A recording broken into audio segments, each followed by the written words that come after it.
How's it going, everyone? My name is Michael SK, and welcome back to Higurashi When They Cry, Chapter 3. So, Keiichi is pissed, and for good reason, because everything is just not really panning out the way that he thought things would be panning out. I'm confused, he's probably delusional, I'm probably stupid. There's a lot going on here. Keiichi decided to, I guess, since it didn't work out the first time, go back, and he's going to kill the man again, and as many times as it takes, because he wants to make sure that his crazy ass is able to kill him. So he went over to their house. He doesn't seem to be there, but Soroko is, and she was pretty much in a state where she was being killed. Well, we'll just leave it at that, and we're gonna try and bring her to the hospital, I believe. Outside it had gotten hotter, as though eager to attack Soroko. Fucking cicadas, wow, alright. Why did it have to choose this morning to get so hot out? I didn't have time to swear at them. The clinic was this way. Hoisting Soroko on my back, I broke into a trot. Oh, well, that was the end of that chapter. I mean, I can never tell when those are going to end. I just want to end an episode whenever I want to end an episode, I guess. The hilly road to the clinic, with which I had never had difficulties before, was now torturous. Big beads of sweat formed on my brow, and at some point my breath had grown faint. The hatchet in my belt was heavy and made it hard to walk. I considered leaving it, but I couldn't let it go. At least not while Soroko's uncle was still breathing. The signboard for the... Alright, let's see if I can pronounce his name properly. Irie? I think you're supposed to roll your R, but I can't do that. The signboard for the clinic, though, came into sight. But I quickly noticed something was odd, so I stopped. Several red and revolving lights were flashing at the clinic. 3 police cars were parked in the parking lot with their lights on. There didn't need to be much else to inform me something had happened. Yeah, what did happen? I didn't want to see Coach, so I had planned to leave Soroko in the clinic waiting room and give the receptionist a message. But with that police officer Uushi here, I couldn't go inside so carelessly.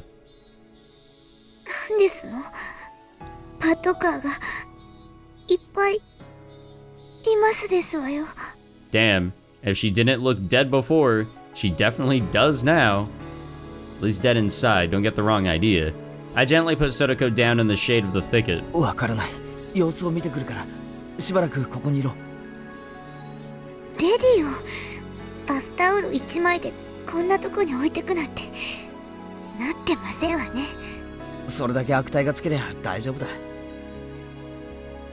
I'll be right back, I added, getting to my feet. Cautious of my surroundings, I hid myself behind a car and got closer to the officers grouped at the clinic's entrance. I overheard an officer wearing a necktie, probably their leader, and a white-robed doctor having a discussion about something. The doctor didn't seem to be Coach. It was one of those who Coach told to make the tea yesterday.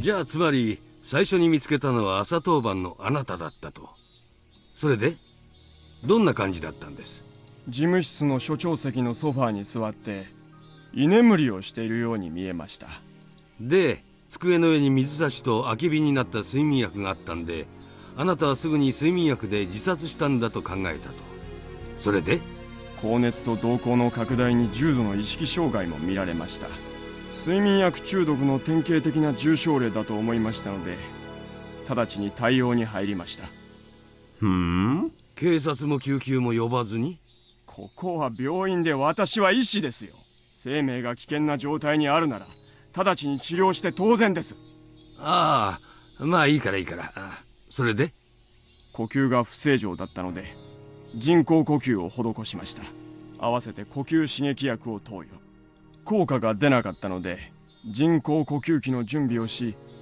ああ、はい。それでつまり、いろいろ頑張ったけど結局ダメだったと。そういうわけですよね。通報は死んでから直ちに？はい、救うことができず、とても残念です。Just then a radio in one of the police cars started to buzz, producing a broken mechanical voice. こちら本部。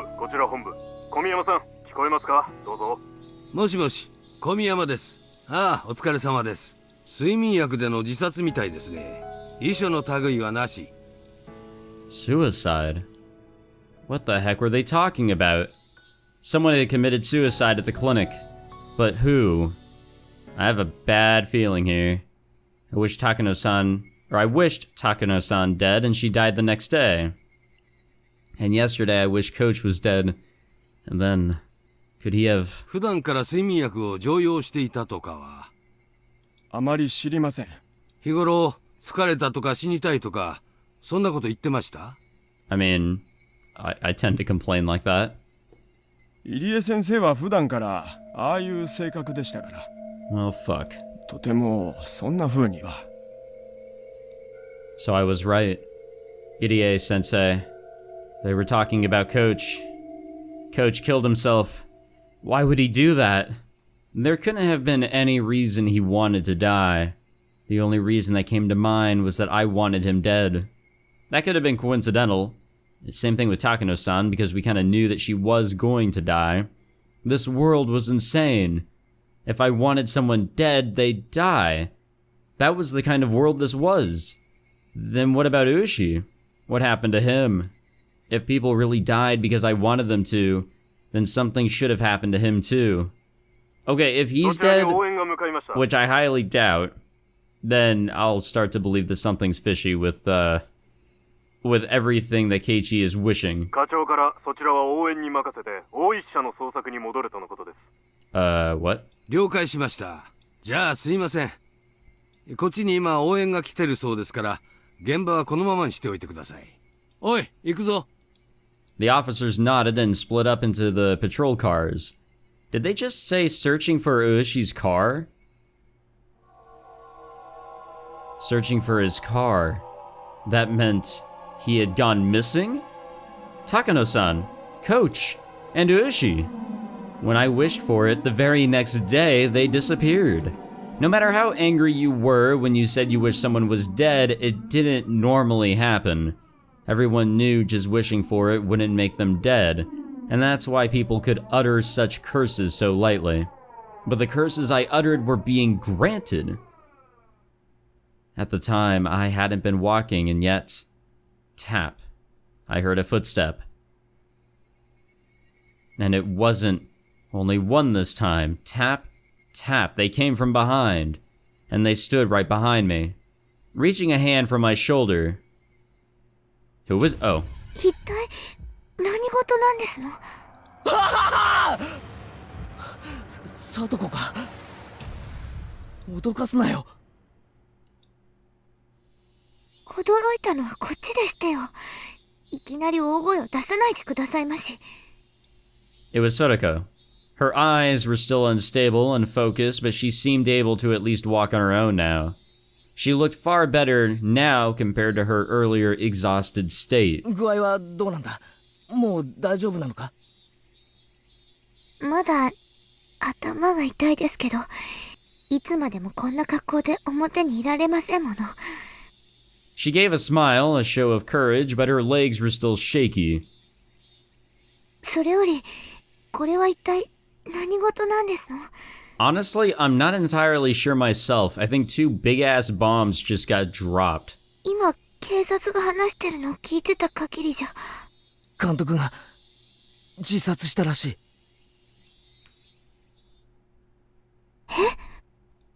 Sadako was at a loss for words. Her face grew paler and paler, and I could tell that she was doubting her own ears. ケイチさん、それ、本当ですの？何かの聞き間違いじゃないんですの？確かにそう聞いたよ。入江先生が睡眠薬で自殺したって。Sadako went down on her knees and broke out in tears. 嘘ですわ。監督が自殺なんて、そんなの絶対に。Yeah, honestly, from like the bit of, like, we haven't known him for long. We knew him for just part of this chapter, but he seemed very unlike that. So something did happen, whether it was Keiichi wishing for it or some other weird force just going around here. As I watched Sadako crying and clawing at the grass, I felt myself trapped by guilt and remorse. I got so angry that Coach was treating me like a madman yesterday, that he'd betrayed me, that I thought he'd be better off dead. But even Coach, who to me deserved to die, still must have had people who loved and respected him. Yeah, even I respected him. He's fucking weird, and possibly a predator in some sort of weird way, but I still respected him. Like Sotoko here. In my selfish, egotistical anger, I wished for his death and it was granted. And now Sotoko was crying hysterically as a result. The guilt tore at my heart. I worked myself up to murder for Sotoko's sake. I decided I wanted Sotoko to be happy. But was that really all it took? Murder meant taking someone's life, you don't say. It meant making everyone attached to that person sad. In Sotoko's uncle's case, of course, nobody would be sad. So I didn't feel a sense of guilt at all. But Coach's death was different. I had wanted to make Sotoko happy, and that had resulted in me inflicting a deep sadness upon her, hadn't it? But Coach killed himself. It wasn't my... Sotoko still hadn't stopped crying, but she seemed to be a little calmer now. Wiping her tears, she stood up. すまない。 And the only thing I could say to her was an apology. どうして謝りますの？俺昨日監督と喧嘩してお前なんか死んじまえって呪ったんだ。呪ったから本当に死んじゃって。 Sotoko looked at me dubiously for a few moments. Eventually, her expression softened, and she interpreted my words in her own way. 圭一さんのせいではありませんわ。監督も大人ですもの。自分の命を捨てるに値する都合があって悩んだ末に選んだんですもの。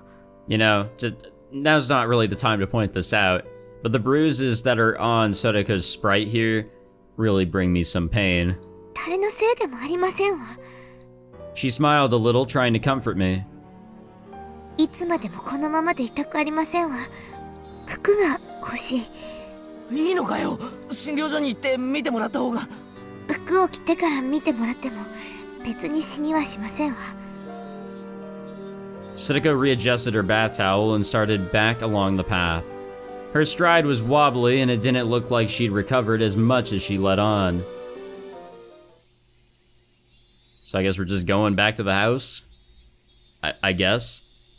At first, Sotoko tried to go back home, but it was the first time in the morning when people were going to school and to work, so after seeing people walking around, she thought better of it. She must have been pretty embarrassed wearing only the towel. 理科のうちに行きますわよ。私の服、あるはずですから。どうしたんですの？圭一さん。 Sotoko noticed how I was hanging my head and spoke to me. 監督はああ見えても大人ですのよ。 Well, I think he was. 圭一さんと喧嘩したくらいで自殺するような人ではありませんわ。 Okay, but, you know, coincidences aside and all that, because there's no such thing as a coincidence. Even so, Ushi seems to be missing. What happened to the coach that made him want to die? If there's no if there's no weird-ass force that's trying to, you know, make him want to die or is controlling the village, what the hell is happening? Why did the coach decide to commit suicide? Why did he commit? And what is happening with Ueshi-san? What is happening with everybody else? I'm very confuzzled. 自分を責めるのをおやしなさいませ。 At first, I thought it was a coincidence, but with 3 people now, I couldn't discard the possibility. There was no such thing as impossible in this world. この数日おかしいんだ。何がですの？ Sotoko seemed to be having trouble breathing, but she still tried to listen to what I had to say. おとといの綿流しのお祭り。お前は途中で帰ったから行かなかったんだよな。そして俺は祭りに行ってみんなと遊んだ。らしいですわね。あの時は取り乱して申し訳ありませんでしたわね。 Sotoko remembered how she blew up at me in the classroom yesterday and bowed to me a little. 実は俺祭りに行っていないって言ったら信じるか？ Sadako looked at me confused. She couldn't help it, of course. 信じられるわけありませんわ。何を今さら。信じられないだろ。信じられないのは、だって俺は祭りに行っていないのに、俺が祭りに現れてみんなと遊んだって言うんだ。こんなの信じられるわけないだろ。それ本気ですの？ Yeah? ああ、 The thing is, I think Keiichi might be losing his mind, but I don't think that's the only thing that's going on here. 綿流しの夜から But what else could be お going かしいん on? だ。 What the fuck is い happening? つの間にか変な足音がペタペタとついてくるようになって。 Okay, footsteps. Somebody reminded me in the comments of the previous episode that this sort of thing here, these footsteps that he's hearing, that was a similar or exactly the same thing that happened in Chapter 1 when Keiichi was untrusting of everybody around him and things were getting wacky. This seems to be wackier than what was going on there until, the end. Apparently, he was hearing footsteps as well. So what the hell are these footsteps? The blood drained from Sodako's expression. 足音がペタペタ。そうなんだ。最初は気のせいだと思ってたけど、ずっとついてくるんだ。多分今もついてきてる。里子の足音と混じってよく聞き分けられないけれど。 Yeah, like it's either he's losing his mind like he did in Chapter 1 and like he seems to be here in Chapter 3. That's how I'm seeing it, at least. Or there is some sort of weird shit going on. And therefore, I can't really predict what that is. Sadako took a long and hard look at me. Maybe she was doubting my sanity. I know I am. Coach did the same thing. I mean, why wouldn't he after telling him this? The more I thought about it, the more I was unable to endure the feeling that my hatred for Coach had been meaningless. 綿流しの日、俺は祭りに行かず、あることをしていたんだ。ずっとだぞ。眠ったり、意識がなくなったりしたことはなかった。だから寝ぼけ気分でフラフラと、記憶になく祭りに出かけたなんてことはありえない。それはおかしいですわね。ならどうやってお祭りで遊んだんですの？だから俺は祭りには行ってないんだよ。 No, I can't let myself get emotional. If I get agitated now, that'd be like proving that there's something wrong with my head. Well, I'm sorry to say, buddy, but I think there is something みんな wrong が with your 信 head. じてくれないんで、つい。圭一さんがそう言うなら信じてあげますわ。それで？あの夜、高野さんに会ったんだ。それで見下されたと思って、俺は心の中で念じたんだ。お前なんか死んじまえって。高野さんってどことなくそういう雰囲気がございますものね。その気持ちわからなくもありませんでしたよ。高野さんが死んだの昨日の話だ。どこかで焼け死んだらしい。それ本当ですの？死んだんですの？俺が死ねと願うと次の日には死んでるんだ。それから警察の大石ってやつも知ってるか？ムカつく太った刑事みたいなやつ。 Damn, alright. Sadako nodded a little, excuse me. さっき警察が話してるのを聞いたんだが、どうもあいつ実は昨日あいつにも死んじまえって念じてたんだ。 Well, we don't know if he's dead. I mean, I can understand why Keiichi is jumping to that conclusion with everything going on, but I don't think we can safely assume that he is dead. それ本当の話ですの？ Or that he's missing. It could just be like, we just don't know, they don't know where his car is, just straight up. 嘘じゃない。俺だって信じたくないけど本当の話なんだ。高野さんも監督も大石も俺が死ねと念じたら本当に死んでしまったんだ。 For a little while, Sadako was at a loss. A long silence ensued. それは怖い話ですわね。 You're telling me. 圭一さんにせめて嫌われないように気をつけませんと。それだけじゃない。もっとおかしいこともあるんだ。それはお前のおじなんだ。おじさまの話はやめてくださいましな。 Yeah, I don't really want to talk about him either. 昨日いたんだろ、お前の家に。あの人の話はやめてくださいます。嫌なんですの。ありえないんだ。あいつがいるわけがないんだ。やめてって言ってますのよ。いやあの男が綿流しの夜以降いるわけがないんだ。だってあの男のことはもう嫌なんですの。 Damn, 俺が Keiichi 殺したんだ。 Keiichi is super inconsiderate, but also he's probably, a こ psychopath. の手で。 Even the cicadas stopped crying. Her face was streaked with tears, and it stiffened even more as she looked at me in disbelief. 俺が綿流しの祭りの夜にお前のおじを殺したんだ。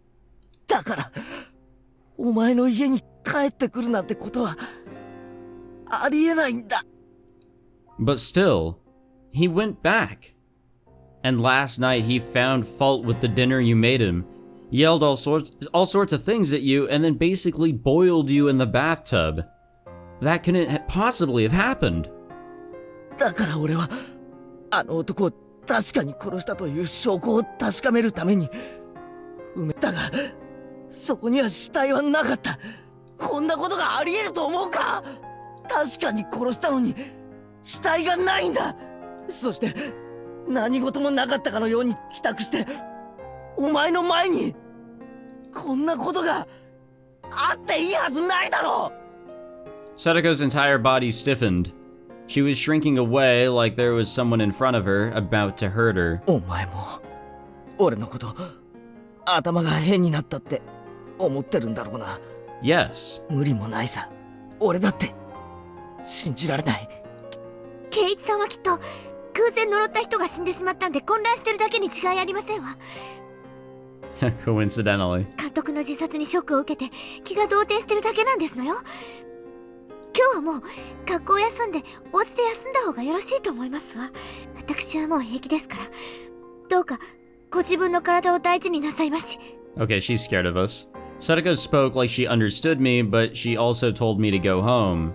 I could see the revulsion in her face and knew that she didn't want to be around me anymore. サトコをちゃんと診療所まで見送ったら俺も帰る。サトコだってまだ足元がフラフラじゃないか。途中で倒れたら大変だぞ。私はもう本当に大丈夫なんですのよ。男の人にいつまでもこんな姿を晒していたくないんですのよ。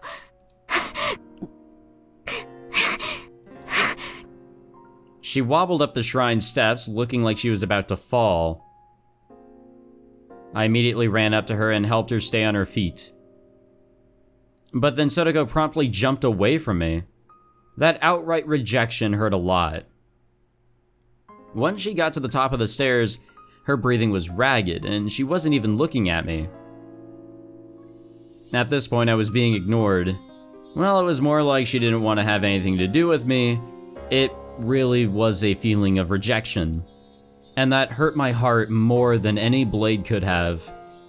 This was the path I chose for her sake. To be treated like this at the end of it all was just so saddening. Don't be naive, Keiichi Maibara.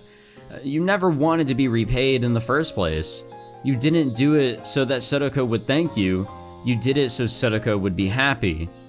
I thought so that we could get our peaceful days back. Wasn't that what we were kind of shooting for? And that was what led to this ending. Rika-chan's house was a disaster prevention storehouse used by the town council. If you went past it a little further through the shrine grounds, you'd apparently reach the back of the assembly hall. Sadako was heading there, walking quickly, the gravel under her feet crunching as she went.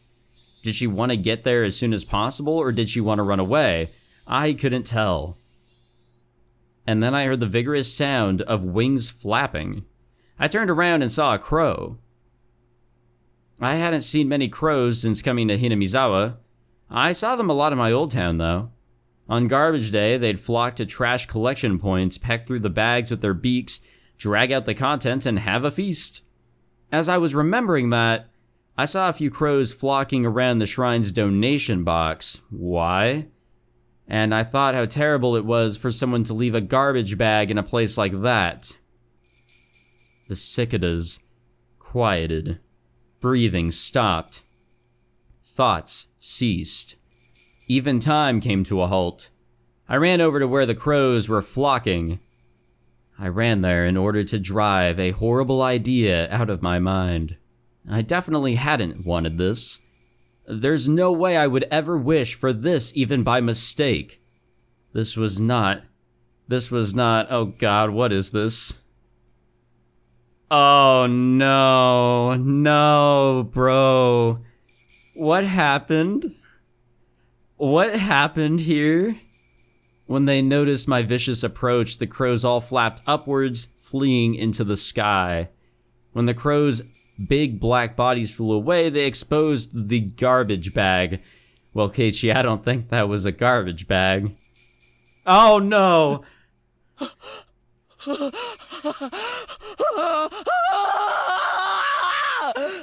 That's creepy. Not scary, but most definitely creepy. What the fuck happened? What had I seen there? The scream had escaped from my throat before I understood what I was looking at. Honestly, I haven't really completely comprehend what's happened. Or what I am looking at. What was this? Sadako came over as well, realizing something had happened. Oh, don't let her see this. And she looked over my shoulder, and then she screamed as well. This wasn't... The garbage bag was crimson dyed in fresh blood. Enough of this stupid roundabout way of saying it. That's right, yes, it was Rika-chan. Our friend, Sadako's best friend. Oh, what the fuck is this sound effect? It just keeps repeating, it's ruining this. Always easygoing, clever as a cat. It was so cute, you couldn't hate her. Our friend, Rika-chan, Rika-chan was stark naked. She was face up, limbs sprawled. Her eyes were like glass, just staring up into the sky. And I'm not yelling, but just picture a yell. Rika!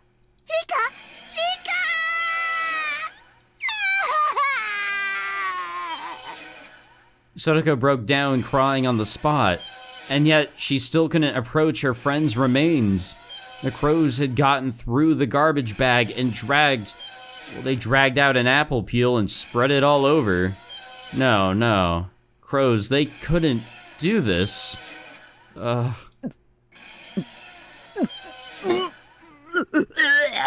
no, we throwing up on her corpse? On the spot, I started vomiting. The sour taste became a bitter one as I threw up over and over again. Rika-chan,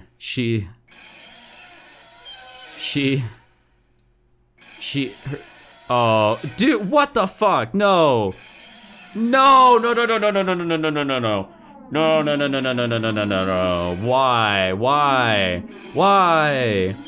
Why is it like that? Why? Holy fuck. Okay, this sound effect is really just ruining everything, but, like, what the fuck has happened? I don't even know, like, it still has not, excuse me. It still has not hit me that she's dead. It raises thousands of questions. Yeah, can we get out of this so I can stop hearing this fucking sound? Because it's really just ruining everything. Crows couldn't have done this. And from her open stomach, her organs, her bowels were dragged out. Oh, okay. Like children's toys left all over the floor. Isn't this kind of connected with the whole, everything we learned in chapter 2? That, the guts, they get all scooped out or whatever. That unbelievable sight induced oxygen deprivation in my brain. Color left my vision, a pounding headache, dizzy, and I wanted to vomit. It was like the nightmarish remains of a ceremonial killing. You're right on it. Someone somewhere had killed Rika-chan, brought her here, laid her here with her limbs sprawled out, and then cut her stomach and dragged out her intestines.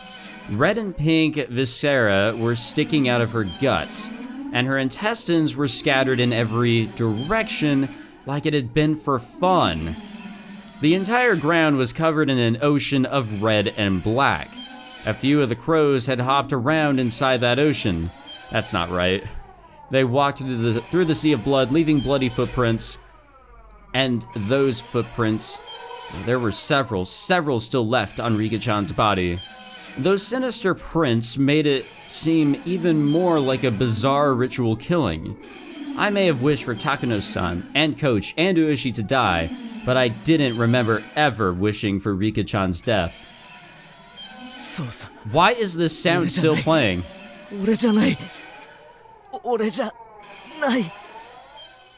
Thank God it's done.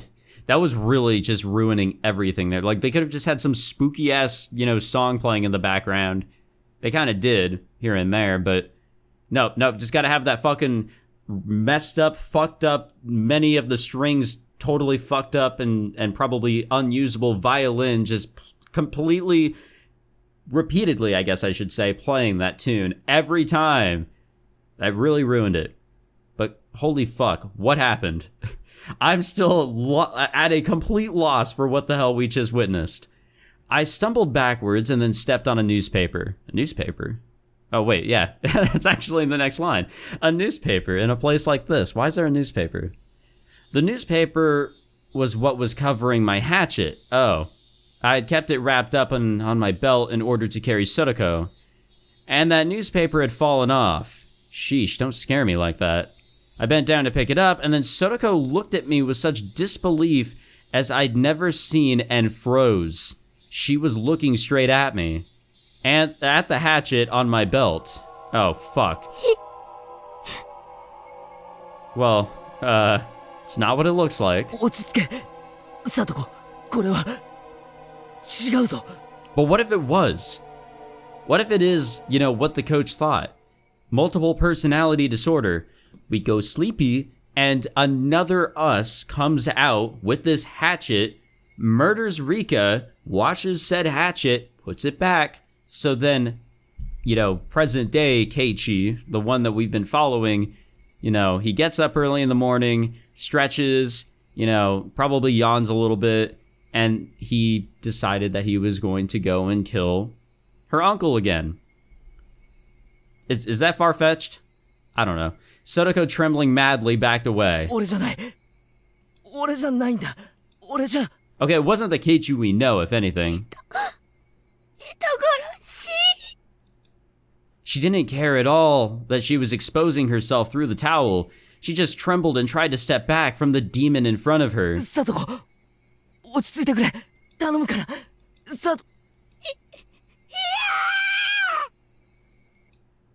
I don't think we're her Nini anymore. Screaming weakly, Sotoko began to run unsteadily. Run away, that is.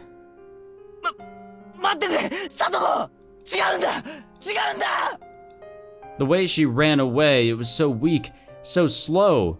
So if I wanted to go after her, I could have caught up. But if I tried to grab Sotoko's shoulder or something right now, she might actually go crazy. So I had to follow her and try and clear this up. I think we're far from that, brother.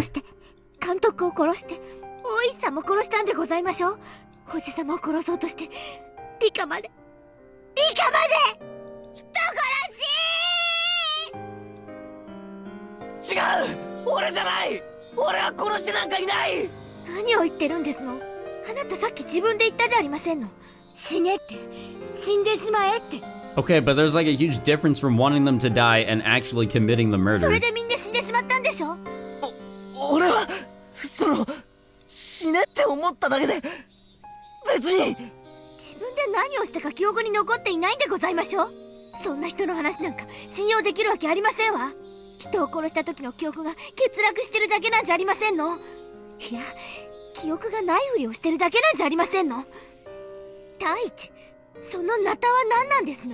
For cutting trees?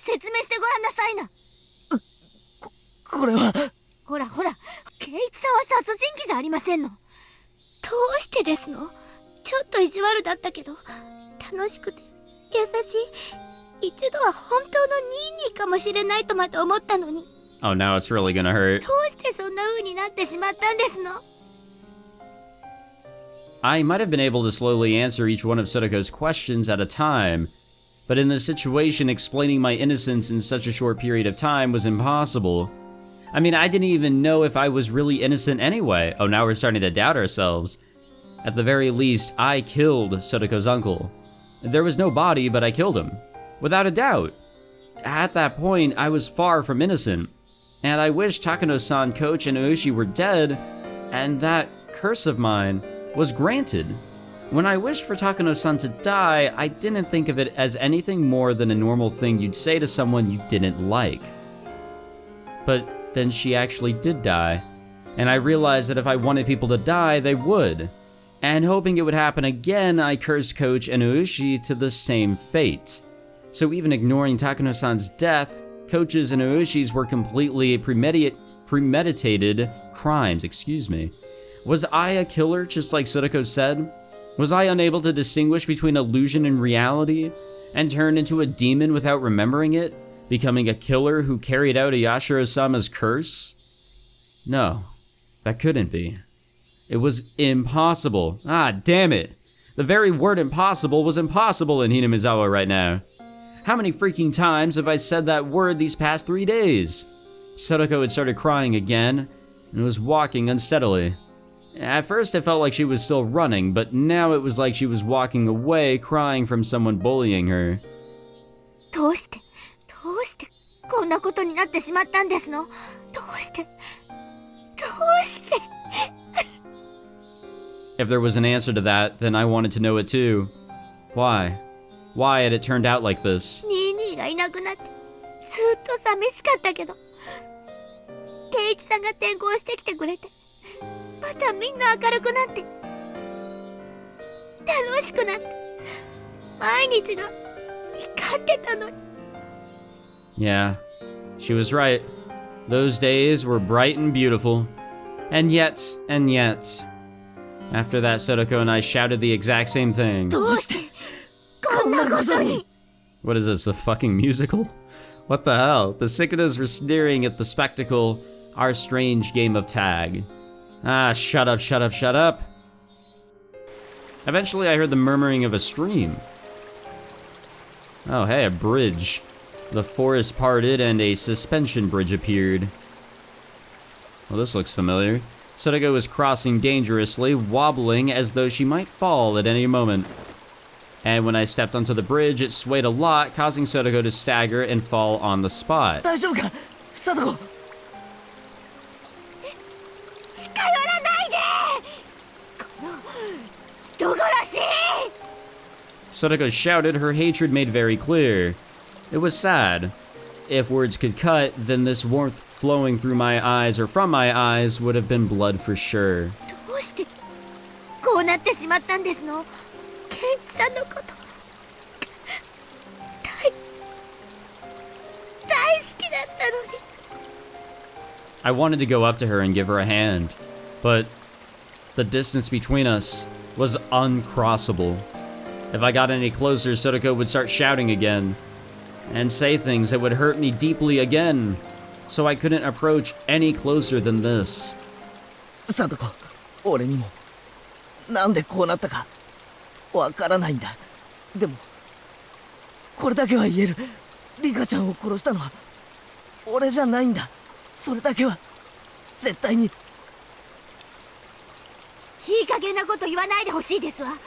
自分の記憶にも自信が持てない人が何を言ったってどう信じればいいって言うんですの？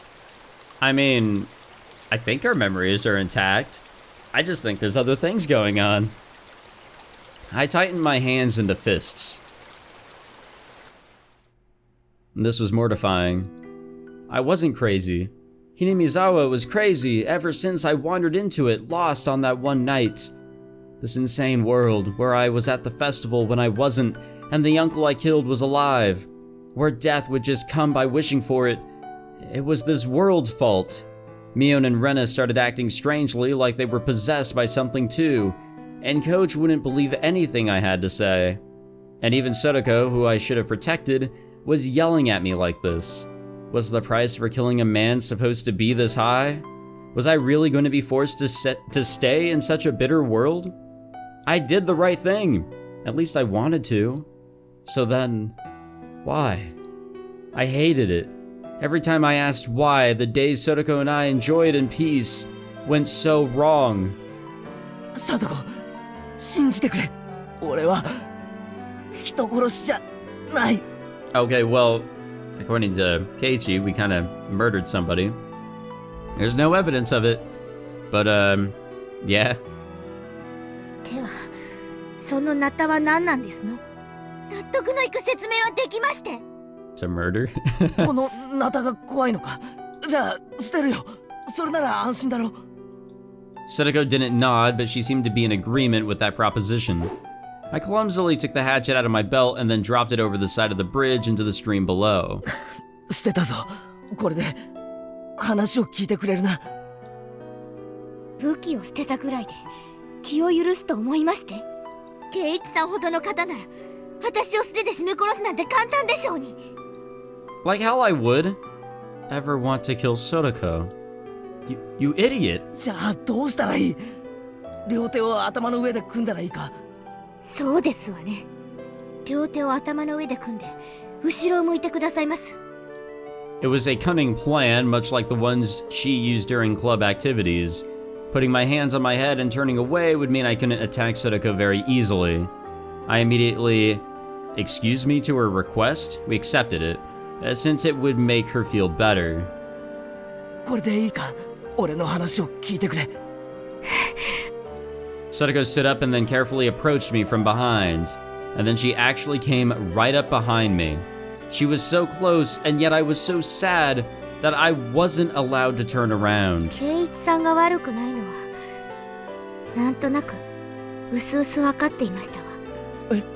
多分あなたは何か悪いものに乗り移られただけなんですの。 Every time we hear those bells, man. さっきまでは圭一さんが殺人鬼なんだと思ってたけど、あなたの目を見ていたら。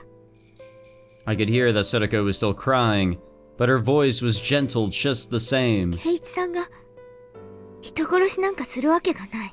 圭一さんの体を何か悪いものが乗っ取って悪事に駆り立てただけ。 Was she speaking literally right now? Or was she trying to admonish me? I couldn't tell. 思えばひょっとするとあの人たちも圭一さんと同じものに乗り移られていたのかもしれない。あの時は殺されるとしか思わなかったから、そこまでは考えが及ばなかったけど、今ならわかる。あれは乗り移った何か悪いものの仕業だった。サトコ、何の話だ？ It was less like...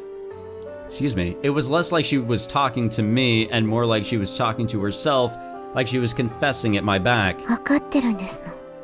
身に覚えがないわけじゃないんですのよ。 Sotoko's voice started to become mixed with sobs. Her pained voice tore at my heart. But I didn't know what Sotoko was talking about. 西宮殿の屋根によじ登ったことがありますの。何年も前のことですわ。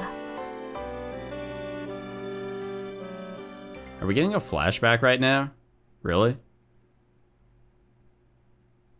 Once when Sotoko was playing hide and seek at the shrine grounds, she climbed onto the roof of the storehouse for ritual implements, which everyone said not to go near, and hid. And then Sotoko saw that she could get in through a window meant for ventilation. For Sotoko, the word curse was plenty scary, but she was more curious about what was inside the unknown storehouse. She removed the grating on the window, which was already hanging off, slid her small body into it, and climbed down inside. It was too dark to see much, but after descending, she realized just how high up she'd been. Despite the darkness, she could see a few things around her thanks to the faint light coming in from the air window. And to her disappointment, it was just a regular old storehouse. She tried to leave, but the door was locked up tight from the outside, and it was made to not open from within. She would have to go back out through the ventilation windows she'd come in from. But the window was high on the wall, and there was no way she'd be able to climb back up. Sotoko desperately tried not to cry and racked her brain thinking of a way to get up there. There were a lot of birdcage-looking things hanging by chains from the ceiling. She took the hanging chains and strung them along the wall. If she climbed up the bundle of chains, she might be able to climb up to the ventilation window. There was nothing else she could do, so she had to try. And try she did. It was dark and creepy, and she didn't want to stay there forever. The more she thought about that, the more she panicked. She climbed the bundle of chains. Sadako could hear the clinks and clangs of everything creaking under her weight. And then, just as her hand reached the window, one of the metal fixtures she used to stick the chains on the wall flew off, and the chains all began to pull loudly and furiously every which way. Spurred on by the sounds behind her, she managed to get back onto the roof from the window. Because of the weight of the flailing bundle of chains, the other fixtures broke, and then one of the big bird cages hanging from the ceiling fell to the floor with a huge noise. Under it was an image of Oyashiro-sama, his vessel, and the cage took off one of the arms and then trapped some other implements beneath it. It didn't take very long for her to grow scared of what she had done. The deafening noise could be heard from the rest of the shrine grounds. A few other children heard it and gathered around, and of course Rika was one of them. And then Rika's father, the shrine's priest, with an angry look ran over. And then, as for what happened next, it was painful to remember.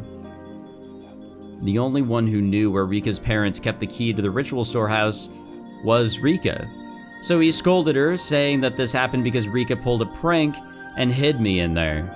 He was very angry and menacing. Just looking at him was enough to frighten anyone. He exposed Rika's back, took a strangely shaped ritual cane or something, and struck her with it several times. Holy shit.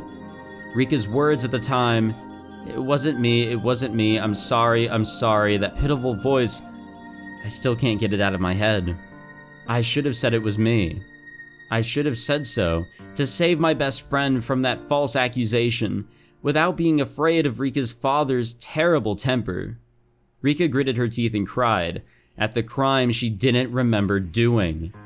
Ever since then, the world had been strange.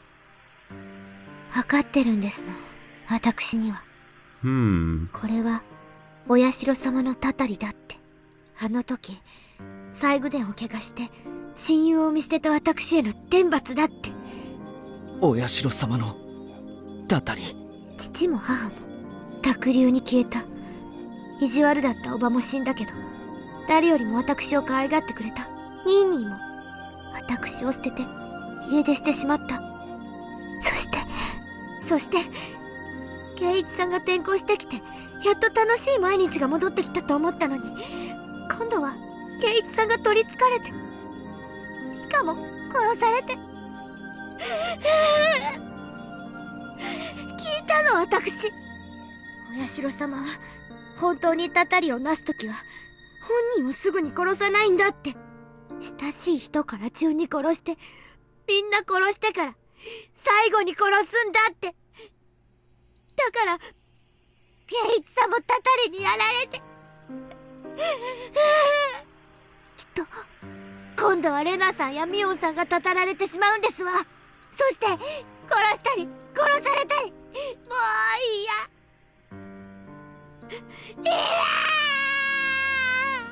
落ち着けよ、サトコ。たたりなんかない。誰もお前をいじめたりなんかしないって。What the fuck? When I turned around, I was thrust away with amazing force. Given my hands were awkwardly placed on my head, I couldn't take the fall and lost my balance. And I'd been pushed not into the bridge, but to the side. Towards the stream. No, this can't be happening. Wait, are we falling? As one last miracle, I was allowed to grab a cord hanging from the bridge. Far below me was the stream. We were pretty high up, and below were rocks of all sizes. If I fell, it clearly wouldn't be pretty. The entire bridge was tilting under my body weight. My frail little grip probably wouldn't last another minute before my fingers had to let go. Satoko! I didn't understand myself what I meant by shouting her name then. Was I asking her to save me? Or was I asking her why she did this? Finally, everything came back into focus and I saw Sadako, and I was surprised at what an odd expression she had. It was the first time I'd seen it It was an expression of righteous anger meant only for those who needed to die. Jesus. Yeah, I don't think she likes us.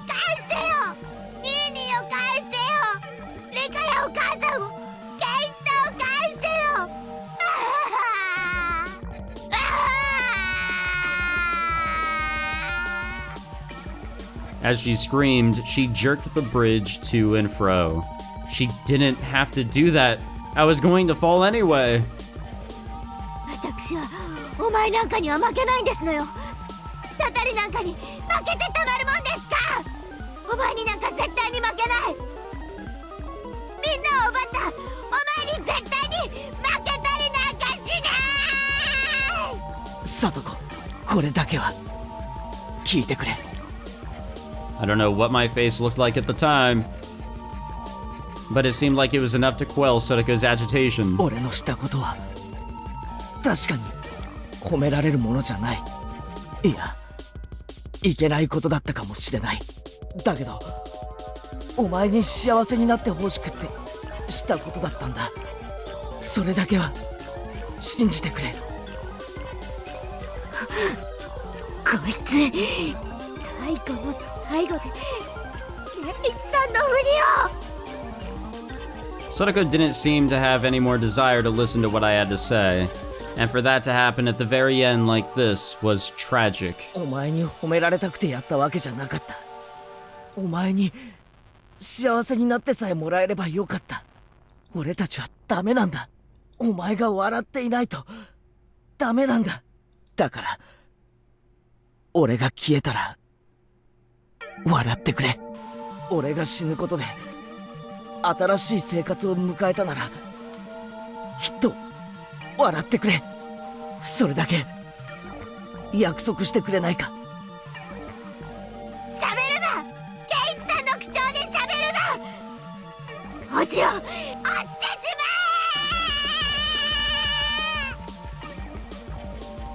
まえ。 Are we gonna die? And those were the last words Sotoko ever said to me. Those sad, tragic, and altogether unrewarding words. What on earth was I? My desire to make Sotoko happy ended up like this. Where did I first go wrong? And what was the mistake I made? When did I make it? Was I the crazy one, or was it Hinamizawa? Even after all of this, I thought I wasn't crazy at all. It was this eerie world that was crazy. This world I'd accidentally wandered into that one night. Because that fun world, where I never doubted all the crazy times we had as a club would go on forever, it couldn't possibly have transformed into such an abnormal world. That fun world wouldn't have ever ended with this. Was Sotoko pushing me to my death? In the end, I was going to be swallowed up by this crazy world and disappeared. No, I'd probably already disappeared. Yeah, probably. On the night of Watanagashi. I'm sure that in the world I really belonged to, I had vanished that night, and everyone was worried. It was laughable that I had taken this long to figure out I wasn't around anymore. Oyashiro-sama's curse in the 5th year was Sotoko's uncle dying, and me disappearing. In the real world, Sotoko had already been freed. Maybe my friends were all lamenting my disappearance, and valiantly trying to get back on their feet. And even though they were down to 4 people, the club would reopen, and they would have a good time without me, waiting for the day when I would come back. I'm sorry, everyone. I couldn't come back home. But this is what I wished for. It was my wish for Sotoko's smile, and my duty as her Nini. At this point, there will be nobody left to torture you, because Satoshi and I, it took 2 years, but we succeeded. That annoying toothy smile of yours, we wanted to see it one more time. Are we alive? Dead? What's going on? Are you supposed to see bright white when you fall down a ravine? My pain wasn't gentle or merciful. It was a sharp pain, violent, powerful, and ruthless. What little compassion I had receded in the span of a moment. And now I could die. I could say goodbye to this insane world. Farewell, crazed Hinamizawa. Thanks for giving me that psychic power to kill people whenever I wanted. If you'll still allow it, I'll wish for one last thing. The death of this very world, of this crazed Hinamizawa. So that nobody would ever again have to find themselves lost here again. The world just explodes. That'd be tight, right? I have no idea what the fuck happened for the past, 55 minutes I've been recording. Jesus Christ. I am dumbfounded. We have one more tip to read through, and I think we're in the last stretch here of chapter 3. We got the achievement Demon. I guess we'll read this tip and we will end the episode. Research notes number 2. Oyashiro-sama. Nobody really knows what characters to use to write Oyashiro-sama. Knowing this is hard partly because depending on the time period, he has been called with various titles with subtle changes to his name, and nobody knows the real one. The only thing all time periods agree on is that the 4 syllables O, Ya, Shi, and Ro are always used. There is a theory stating the shrine, or Yashiro, dedicated to Oyashiro-sama itself became an object of worship, and that people began calling it O Yashiro-sama, or Lord Honorable Shrine, but this doesn't make a bit of sense. I don't know whether this is related, but people say the Furude family, the most respected bloodline in terms of worshipping Oyashiro-sama, actually inherited his blood. And in the legend the Furude family passes down, if for 8 generations in a row the firstborn child is a girl, the 8th daughter will be the reincarnation of Oyashiro-sama. That is confusing. If we go by this legend, the characters used for Oyashiro-sama's name should be O for honorable, Ya for 8, and Shiro for generation. These character assignments are simply something I've thought up. There is no way to verify it. If this is true, then Oyashiro-sama would have been named as such under the assumption he would come again. The second coming of an object of worship can be seen in several religions, so this isn't unusual. But a few of these religions call the second coming of their object of worship a day of judgment, or something along those lines, and we must not forget they mean it to be the end of the world.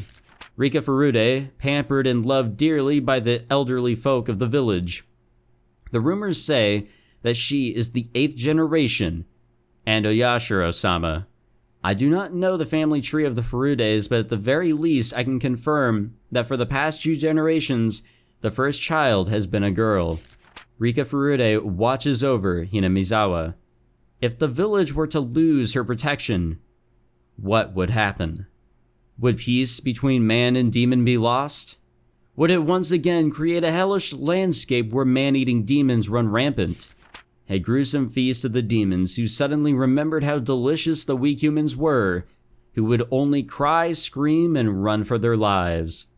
What would that look like?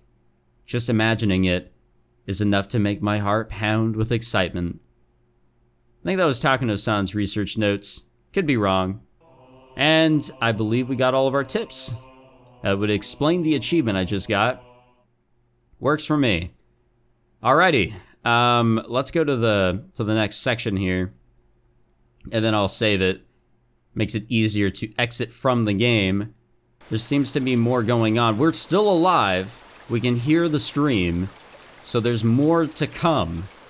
Probably not much more, but there definitely is more to come here. So we'll end it here. I don't even know what to say. There's just so much shit that was just dropped on us in this episode that I still can't even unwrap everything that we saw with Rika. Like, I'm still just dumbfounded. I don't know how to react to that because it's still kind of just, it just kind of came up.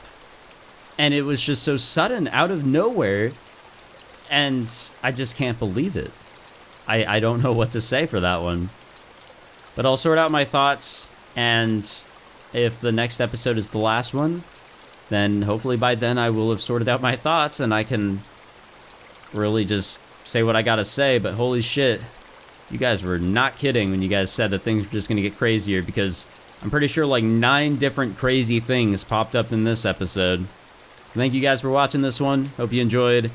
If you did enjoy it, be sure to leave a like, subscribe, all that fancy jazz, and I will see you guys in the next one, which will or will not be the finale. Who knows? I'll see you guys then. Take it easy.